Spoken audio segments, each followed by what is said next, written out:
Hi, welcome to Bridging the Gap, hosted by Utah Behavior Services. I'm Shaylee Johnson, and today we're coming at you from CASP in Texas.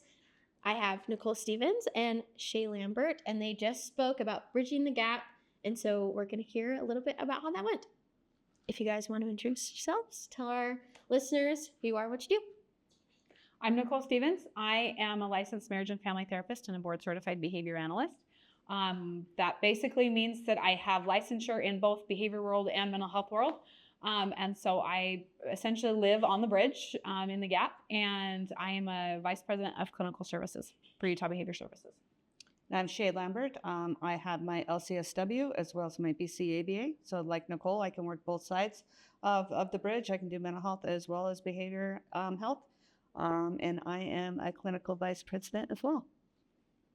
Well, no pressure, but the podcast is called Bridging the Gap. So I guess our last quite a few episodes have led up to this moment. If you could inform what the gap is and how our service model is bridging the gap. Yeah, this is a little full circle for Shay and I. Probably 2 years ago now, we created a curriculum that is titled Bridging the Gap. And so this is an endeavor, and for the 8 years before that, we've been trying to figure out how to do it. And so this is a topic that's near and dear to our hearts. And essentially what it means is working together to provide the services that the families and the children that we serve need.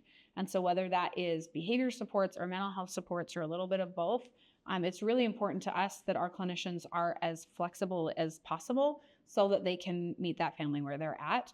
A lot of times we hear stories about families who have gone to, different therapists or different providers or whatever, trying to get help for their kid, and they get help for a little while, and within 4 or 6 months or sometimes a year or two, they hear, I've done everything that I know how to do, or we've done everything we know how to do, and we can't do anything for you, and now they're stuck, and they don't really have anywhere to go. And so that's kind of where we come in to help support them in those really intense needs. Yeah, so we're taking a different approach. So you have providers that will provide ABA behavioral services, and then you'll have providers that will provide mental health services.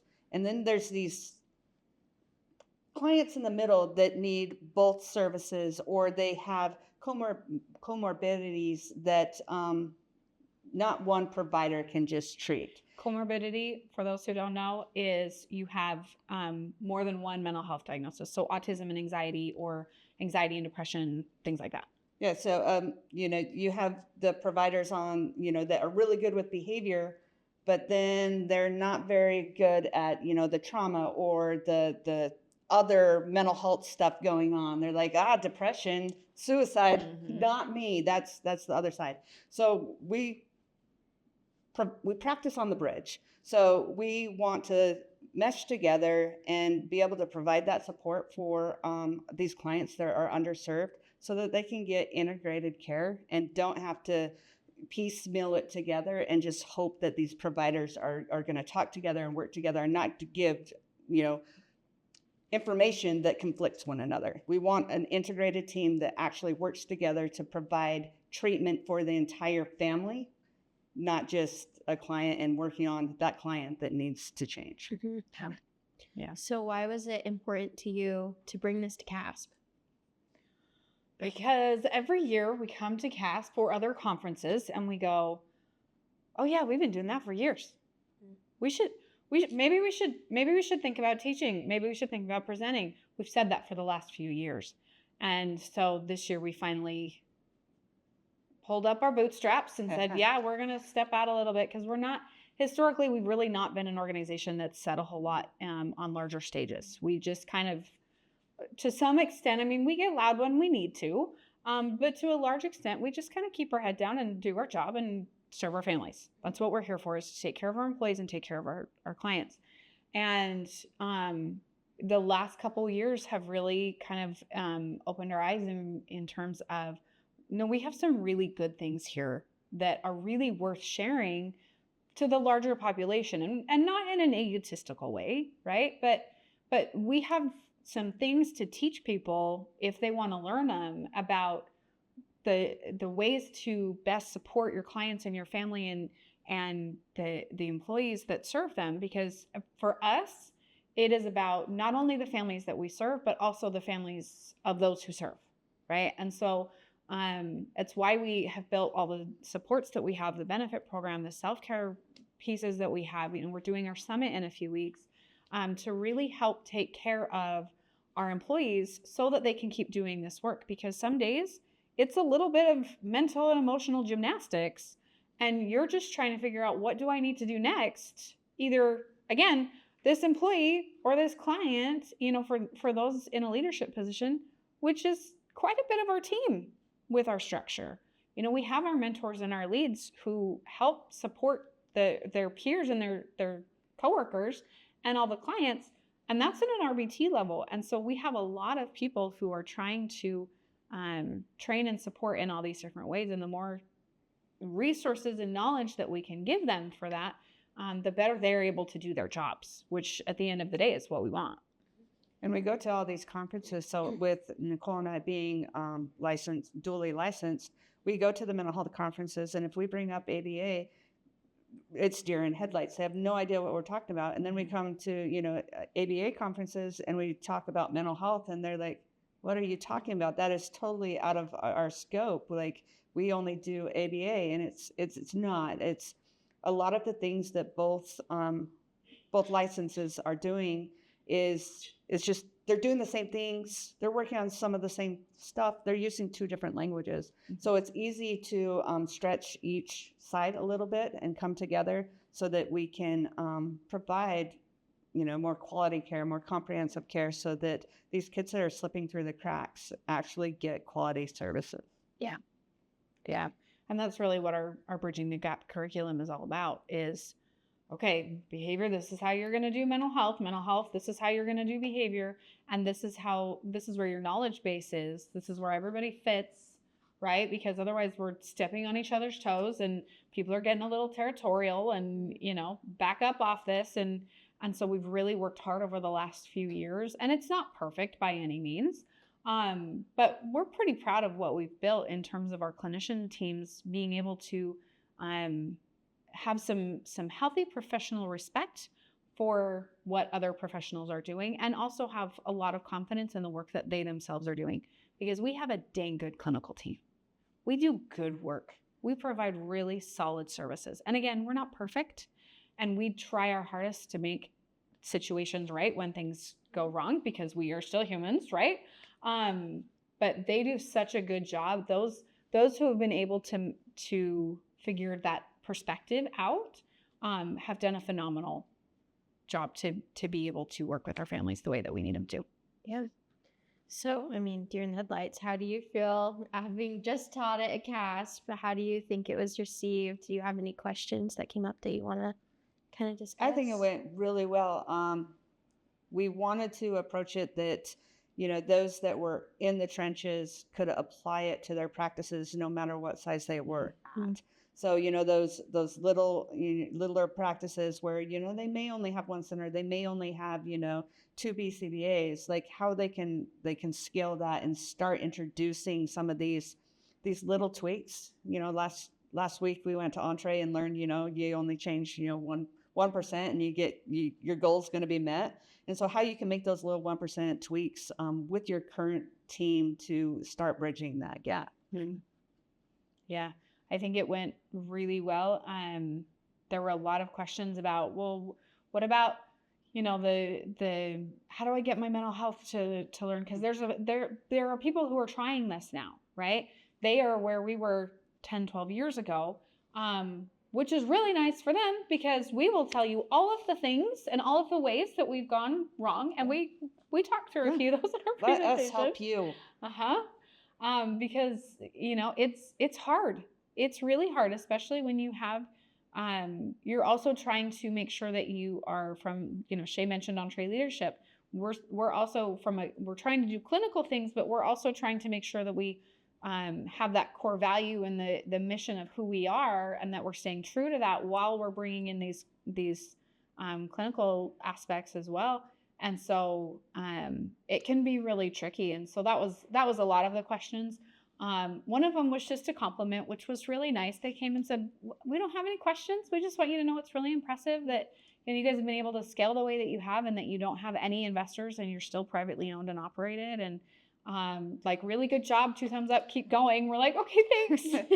Sometimes we need that because it has been really hard, and we get knocked down on a semi-regular basis to varying degrees, and so and that's just business, right? That's being in business and being in leadership, and you have to deal with the hard situations. But at the end of the day, for us, it's really worth it because of the difference that we're able to make and the impact that we're able to have, whether that is for clients or for other providers or for staff or whatever. We just want to help the people, right? That's what we got into this field to do, is help the people. So. Well, perfect. Any last thoughts? Anything else you'd like to share before we close off? No, just if anybody is wondering how to integrate, how to bridge that gap, definitely reach out. We're happy to help answer questions to make it so that we can get this information out to more individuals, so that there's the ability for more providers to be providing this service for those kids that need it the most. Yeah, in our field, we do not, from a business perspective, we do not compete over clients. We compete over professionals.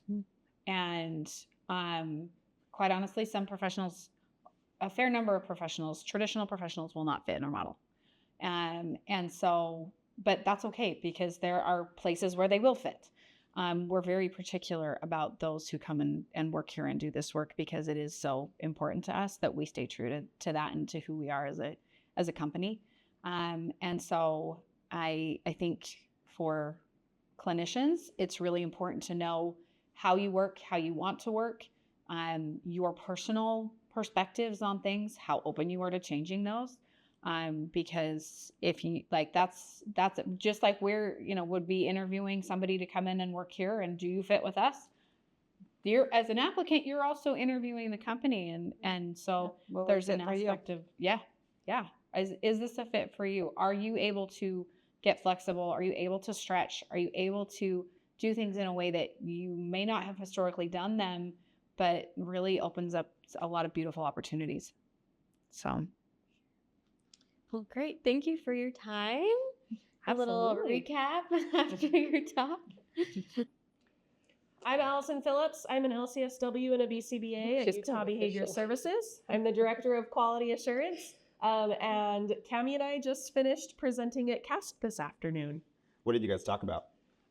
So our presentation was about the Fireproof Box, which are our compliance standards and our quality assurance standards that we have at UTBS.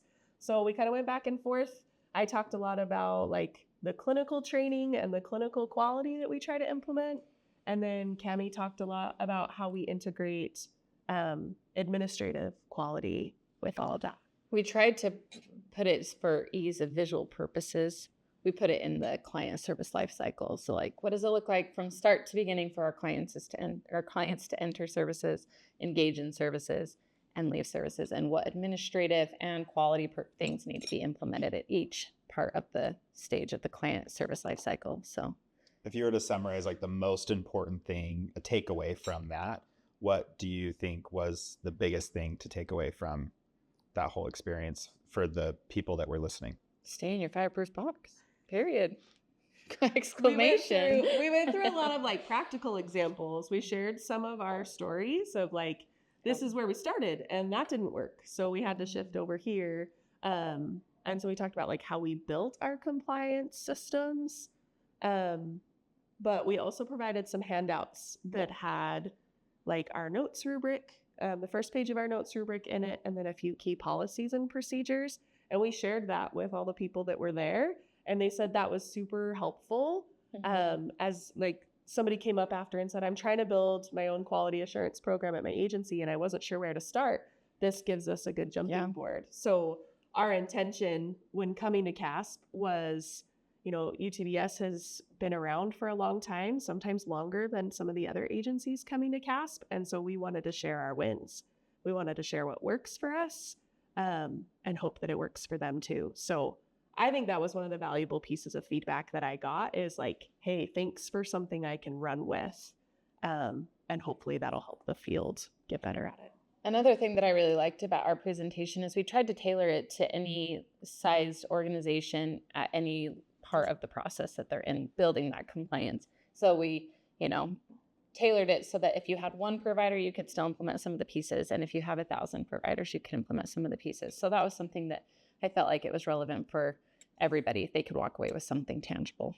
And as the company gets bigger, what kind of safeguards do you have to put in to ensure that you're keeping the box fireproof? Oh, I would say the accountability metrics are really important because obviously the funders' requirements aren't going to change with the number of employees. There's some licensing building stuff that may change with the number of employees and the number of clients that can actually come to the buildings. But I would say the accountability piece would be the hardest part and the most important part to implement because obviously you're now going from governing 5 employees and their ability to stay in the compliance in the fireproof box to now 500 employees. And how do you ensure that they do that with fidelity? Yeah. One of the other presentations I attended this morning was also focused on compliance. And one of the ways they put it was when we had 12 employees, we didn't have an HR department. And then now we're, 500 employees. And if we don't have an HR department, we wouldn't be here because there's just certain things that you have to scale up on. And I think compliance kind of goes along with that. If you don't have systems or positions in the company that can help you expand quality or expand with quality in mind, then you're not going to be able to scale. And so I think for us, a lot of the things that have allowed us to scale include some of those systems that we developed through our learning curves of we should really have an authorization specialist. And now we have 4. We should really have somebody owning contracting and credentialing. And now that's a full-time gig. And we should have a team of quality assurance note reviewers. We actually got gasps in the audience when I said that we have 20 plus QA note reviewers. There were some gasps out there of like, oh, how could we possibly commit to that? And obviously it's people who are doing that as a fraction of their job, not full-time 20 people. But that's something that we've scaled is as we grow, this department needs to also grow in proportion to that. And I also feel like another important thing to add to that is having rigidity in sticking with the basics, but enough flexibility and agility that we can add new departments. Who knows what departments we're going to have in 10 years because we didn't have half the departments we have now 10 years ago, Yeah. So being able to stick with the rigidity of these are the requirements, but again, being agile and coming up with new ways and new ideas of doing things efficiently and effectively with the additional growth. With shared ownership, right? Exactly, yes. I used to own every single part of buildings and licensing. And now I share some of it with the AAs and some of it with our facilities team and some of it with our clinical directors because I can't ensure quality in every single one of our centers 100% of the time. So I think it comes with that shared ownership of this rule still exists. We're still going to follow this rule, but who's following through with that rule maybe changes over time. Yeah. You guys were saying you had some questions. One of them was what to do if someone doesn't want to stay within the fireproof box. That's a really good question. we kind of looked at each other and we're like, well, we have a lot of metrics to help us know if somebody doesn't want to be in the fireproof box. Because very rarely is somebody going to come up to you and be like, I don't like being compliant with things, so I want out. No employee's going to say that. But we have other metrics through coaching and through mentoring and onboarding and through HR KRAs that help kind of show where people are focused on quality and if quality matters to them across all those domains. And if they're not measuring up to all those domains, then they may not be in the fireproof box anymore. After, we always look for the why, right? Why don't you want to be? Where are the difficulties? What are the barriers here? And then we try to work with them as much as we can. Some things are non-negotiables, and some things we are able to do a risk assessment and work within our fireproof box to work with them. So I think it's just really situational dependent. And there's lots of mentoring and coaching that goes into that. Of if on day one you're not 100% of the fireproof box, well then let's work with that. Let's find the why. Let's find what's keeping you from stepping fully inside. Yep.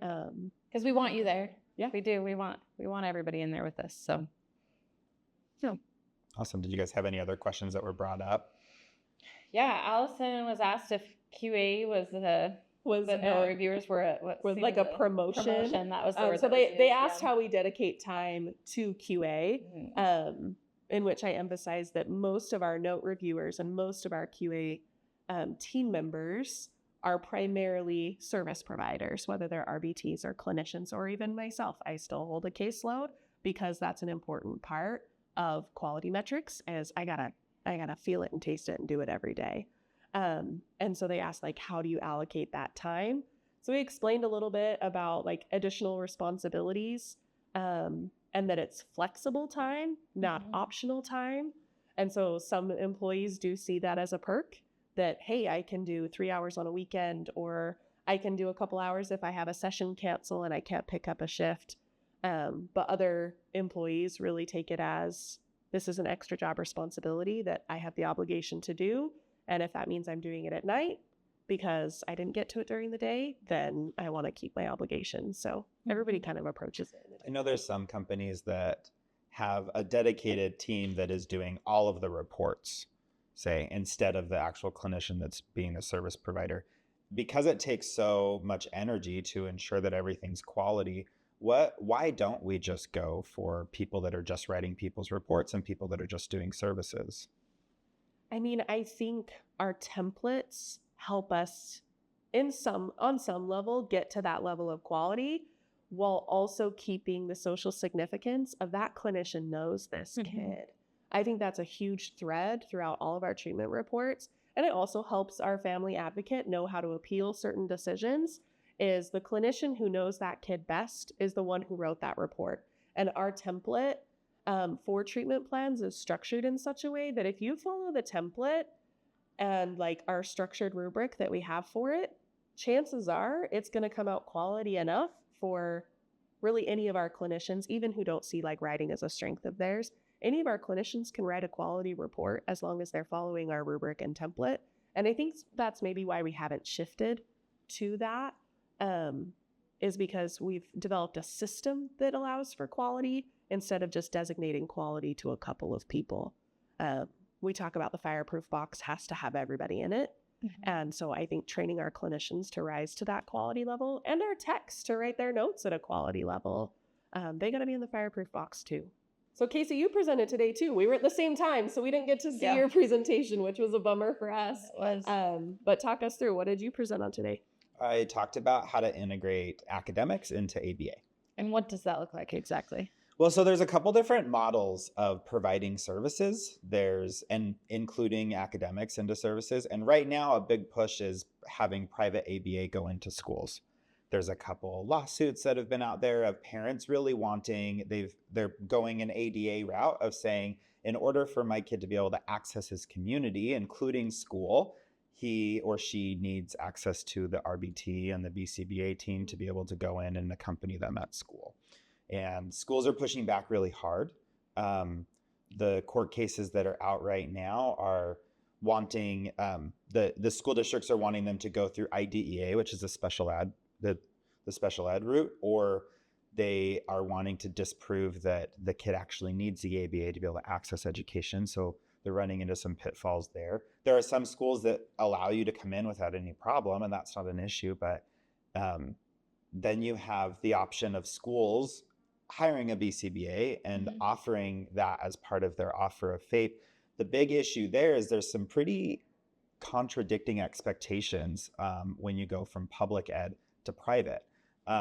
In public, just up until 2017, the rule was schools just had to provide a little bit more than de minimis, which meant a little bit more than nothing, in order for them to be compliant. And it changed at the Supreme Court with the Andrew F. case that made it so that IEPs had to be designed for the student to make progress, appropriate progress in light of their circumstances, which like raised the bar from nothing Yeah. to like a little bit, right? You look at the CASP guidelines for ABA, and they have on there to maintain or restore to the maximum extent practicable the Mhm. functioning of individuals with ASD. So the stark difference between Yeah. the expectations of private ABA to restore as a word and to give them the most appropriate are very different. And so if you have a school that is providing ABA as their offer of faith, they, even at their best, would only be required to provide this, Mhm. whereas we would be required to do this, right? And there's other complications that go in there. And so those are typically the two routes. If your kid needs substantial support in ABA, to either have your private ABA go in there with them Mhm. or to have the school do it. And parents haven't been successful in those choices or haven't chosen those. And so many just choose to pull their kid out of any academics and put them in day treatment, which means that now this kid is getting no academic services because insurance isn't going to pay for that. And you need to find some way to, it's not free anymore because you're no longer in the public ed system. And so my presentation was more about that third option. If you have kids that are no longer in school for whatever reason, maybe they've never been to school because they've received services from a young age and they just haven't made it yet. Parents have gotten comfortable, the kid is making progress. Maybe they've been in school, but they've been unsuccessful, so they've been removed from school by their parents. Maybe the schools themselves are at a point where they can't provide the service anymore, so they need to contract out. Or maybe the kid has been in school before, or maybe not, but graduating with a diploma doesn't necessarily make sense for their future trajectory. Sure. So they are receiving day treatment, ABA, or mental health services without any access to academics, which can limit their ability to, it limits all of their options. I was as going to they say, get it older. seems to like stunt their growth of like, here, have all these really practical, useful skills, but without the academic skills, can they be successful in their communities, really? I mean, it depends because insurance puts so many limitations on some things that we can focus on that are really important. And academics can, not only the provision of academic services of just those skills, but the approach. Education is a much older field than ABA. There is lots of research that go through educational instructional practices. And ABA has some, but with it being such a newer field, it doesn't have as much as education. And sometimes we don't look that way for those things. And so bringing in that world, it influences all of the services that child is receiving. So the goal of today's presentation was, if you're going to provide academics, how do you do it in a way that is going to give you quality and going to make an impact? But then also, how do you ethically manage the billing of those services, right? And the provision of those services. So you ensure that insurance money is going because of services provided as designed on the insurance codes, and the academics can be delivered with other funding. And then the kind of third tier of the presentation was, how do you go about receiving funding for those services so that you have a funding source apart from, insurance or whatever else you're doing for therapy, and you can still pay for those academic services. Yeah, it kind of goes back to that idea we were talking about of like, you got to scale up. Otherwise, it's not sustainable. It sounds like you guys are thinking the same thing. And I know we have UTBS Academy, so that's like the academic instruction that's delivered while a client is receiving those day treatment services. Can I assume you offered some of like your own wins and some of how UTBS offers that as like a, not necessarily as a model, but as like an illustration for the people who were in your presentation? Yeah, we actually went out a couple weeks ago to one of our centers in Lehigh, and we filmed 2 different lessons. Oh, cool. One for our kiddos who were getting ready to transition back into school or to school for the first time, and one for our students that have more profound needs. And our teacher went in, taught both of them. We were able to film a little bit of each one, so I was able to show some of those videos. Right next to the videos, I had pulled out the kids' behavior programming so that we could compare kind of what the RBT was working on during that time, while they saw kind of what the teacher was doing during that time, so you could see some of the successes. I was also able to pull some samples of work from when the kids just started Academy to where they were 6 months later, a year later, that showed the progress on mostly writing. That was the easiest one to see the difference of what they were able to do here and then what we were able to do near the end so that we could really conceptualize what it looks like. So you had talked about the two different groups, one that's getting ready to transition back into school. So are you always looking, when you're providing academy services, are you always looking at getting them back into school, or are there some kids that will always be in academy? I think when we're doing any services, whether it be academic or behavior, the goal is always, what do we need to do to get them out? So you're always working back towards school. We don't want anyone to graduate from UTBS Academy. We want them, it's a stepping stone to something different, is what it always should be. And where do they usually go? What's the next step? The next step hopefully would be school. Just with an IEP to help Just with an support. IEP. Because with our kids, they can't get as much access to typically developing peers. They can't get as much access to the general ed curriculum or even some other related services like speech OT, PT, or something that you would get in school. And so really having a one-on-one person with them all day long, teaching them skills is a lot. And at some point, I feel like sometimes it becomes a crutch for some of our kiddos of going to a school setting where they're a lot less likely to get that one-on-one support that they get in our day treatment setting. They learn to lean on that one-on-one too much to the point that they don't think that they'll be capable in a school setting or things like that. Sounds like you were kind of scaffolding in, like, here's the academic instruction you're going to need to help be as successful as possible in an academic setting so that you're not like building up their behavioral skills and their academic skills are just stagnant. You're kind of tiering and scaffolding both of them up so that they're ready to jump back in. Yeah. How was the response to your presentation? It was pretty good.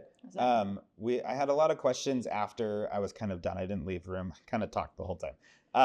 But there was a lot of questions about what it looks like for their specific states or how it could look in different scenarios. A guy from Tennessee is kind of struggling with this aspect too, but Tennessee was also the last one to mandate autism and ABA services. And so they're dealing with their own things. And so really it was, how do I do it within my state? How do I fund it there?